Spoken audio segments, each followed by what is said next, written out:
Today, we're going to talk about the Cold War. In 1945, World War II ended with the defeat of the fascist powers. Europe was devastated, and countries like Britain and France gradually lost their position and influence.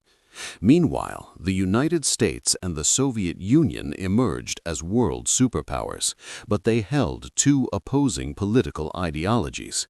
This conflict initiated a historical period known as the Cold War, following the Yalta Conference in February 1945 to reorganize the world after the war. Other sides decided to divide Europe into two blocs. The Western European bloc represented traditional capitalism, governing the economy through the right to private property and means of production. This free environment encouraged investment and business, but created a clear divide between rich and poor, as employers exploited workers' labor to maximize their gains. The Eastern European bloc, led by the Soviet Union, represented socialism or communism, operating its economy based on the principle of public ownership, advocating for the abolition of bourgeois exploitation, creating an equal society where everyone works according to their abilities and enjoys according to their individual needs. Germany was divided into 4 occupation zones. Empires were occupied by the British, French, and American armies, while the majority was occupied by the Soviet Army. The capital was divided by the Berlin Wall in July 1948, and the US, France, and United Kingdom reunified many areas. The 3 occupying powers established the Federal Republic of Germany, following the path of capitalism. In the East, thus creating a new Democratic Republic of Rachin, Germany followed the socialist path and became a state within the Soviet Union. On April 25, 1945, in San Francisco, USA, 40 minutes later, established the United Nations, one of the largest and most important organizations in maintaining world peace and security and promoting cooperative relations between countries to this day. In 1947, the Truman Doctrine was born, marking the beginning of the Cold War. According to this doctrine, the U.S. would provide aid whenever it felt threatened by communism. On the comprehensive economic front, the U.S. officially launched the Marshall Plan, providing $17 billion in aid to rebuild Western Europe and prevent the spread of communism, while anti-communist propaganda campaigns were absent from all media outlets. In response, the Soviet Union also launched anti-capitalist propaganda and established the Council for Mutual Economic Assistance, or CECON, to forge an economic alliance between socialist countries in Eastern Europe. Furthermore, the two superpowers competed in many fields, including science, technology, space, and military. In 1949, the Soviet Union successfully tested an atomic bomb, breaking the U.S. monopoly on nuclear technology. That same year, NATO was established based on the North Atlantic Treaty Organization, NATO, signed between the U.S. and Western European countries to counter the growing threat from the Soviet Union. To counter NATO, the Soviet Union also formed a military alliance in 1955. Throughout the Cold War, the U.S. and the Soviet Union never directly declared war on each other. Instead, they provided weapons and money to their allies to fight against their allies. Late at night, with its own strategic advantages, it could be considered the site of the first proxy war. The Communist Party, supported by the Soviet Union and Yugoslavia, began a civil war against the national government of Greece. Supported by Britain and the United States, the war lasted for 3 years, after which Yugoslavia faced conflict with the Soviet Union and stopped aid to the Communists. As a result, the Greek National Army won and subsequently joined the Western Allied bloc in Asia. Britain was also experiencing a civil war between the Nationalist Party and the Communist Party. Although the Kuomintang had many times the number of troops, Internal conflicts were constant. Tired and exhausted after World War II, and facing hyperinflation due to corruption, after 3 years of war, the Communist Party entrusted Mao Zedong with leadership. With the support of the people, they won, controlling mainland China and establishing the People's Republic of China. The Kuomintang, led by Chiang Kai-shek, suffered defeat and was forced to retreat to Taiwan. The victory of the Chinese Communist Party allowed the socialist system to flourish. Connecting Europe to Asia, the Soviet Union, having achieved political victory, provided aid to North Korea and launched a full-scale offensive into the South. The North Korean army attacked, overwhelming the South Korean army. The United Nations quickly formed an emergency force with troops from 16 countries to intervene in the war. Allied forces and counterattacks pushed the North Korean army to the northern border, causing China to feel threatened and jump into the conflict, citing the reason that the national domain name was over 1.9 million Chinese troops. Crossing the border in coordination with the North Korean army, they launched a swift counterattack using a human wave tactic, successfully overwhelming the South Korean and Western armies. As the two sides advanced towards the 38th parallel, the war reached a stalemate, ending with a ceasefire agreement in 1953. After the Korean War, the U.S. aided France in its reinvasion of its colonies in Indochina, including Vietnam. In 1954, the Democratic Republic of Vietnam government, with the support of the Soviet Union and China, fiercely resisted and successfully defeated the French. During the Battle of Dien Bien Phu, France was forced to sit at the negotiating table and sign the Geneva Accords. France subsequently withdrew from its Indochina colonies to prevent the spread of communism in the populous region.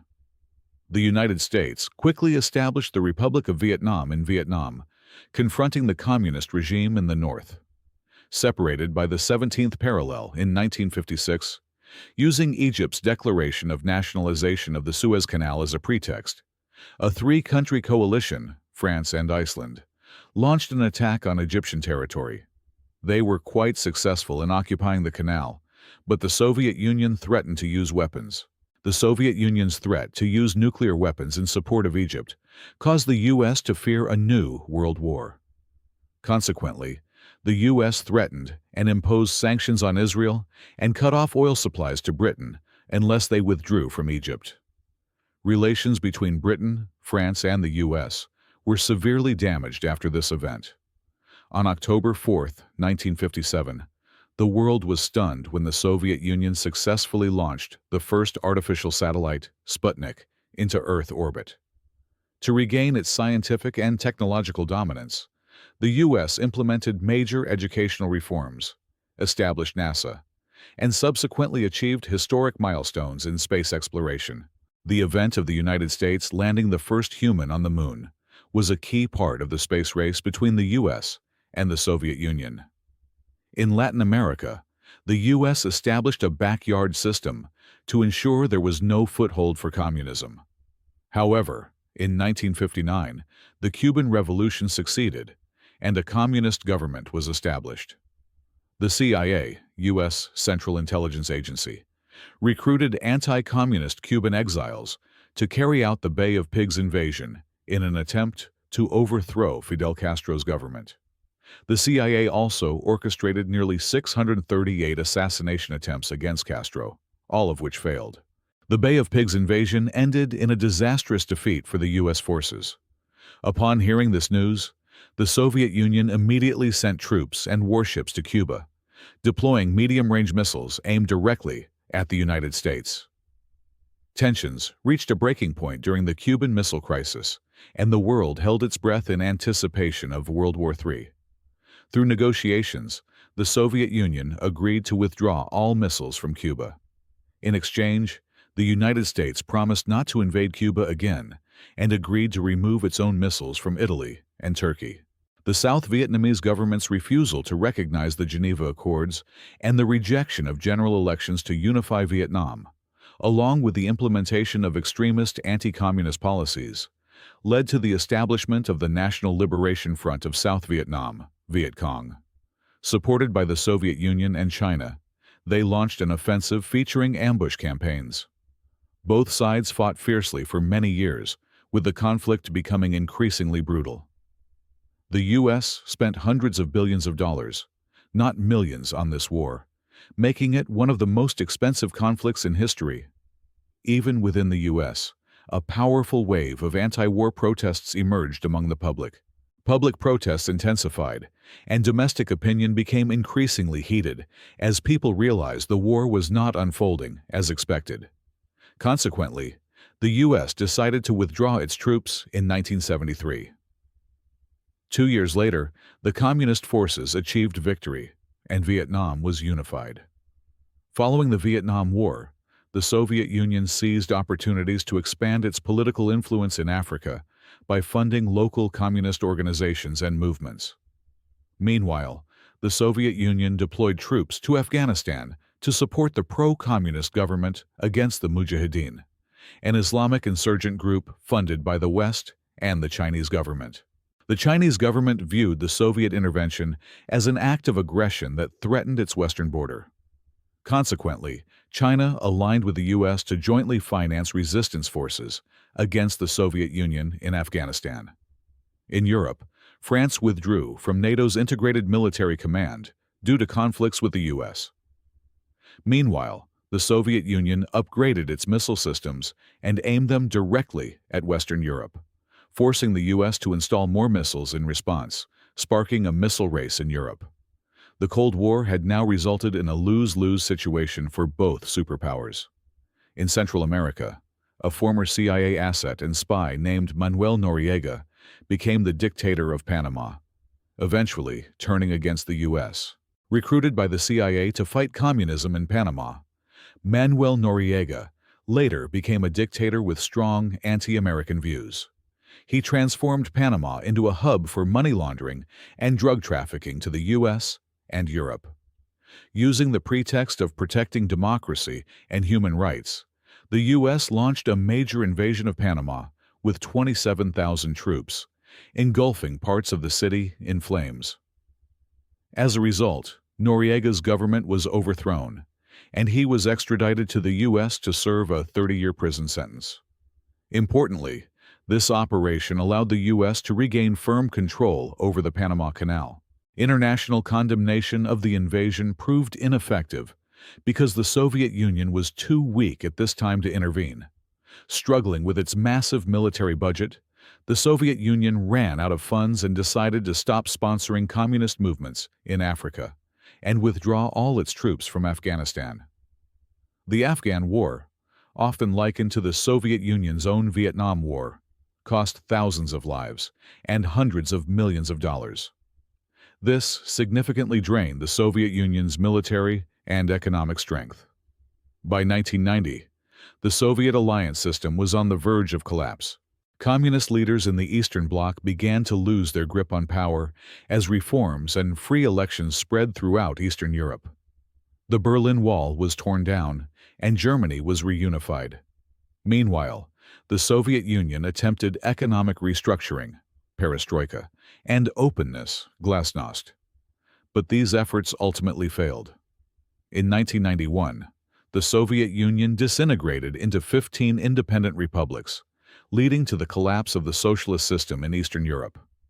This was accompanied by the dissolution of the Warsaw Pact, not WEF, and the Council for Mutual Economic Assistance, Comecon-Sev, marking the end of the bipolar world order and the Cold War. The United States emerged as the world's sole superpower. As the world's sole superpower, NATO continued to exist, expand, and remained ready to intervene in regions beyond the borders of its member states. Meanwhile, national liberation movements in colonial territories grew stronger and spread globally from the late 20th century. By the 21st century, the vast majority of nations had gained their independence.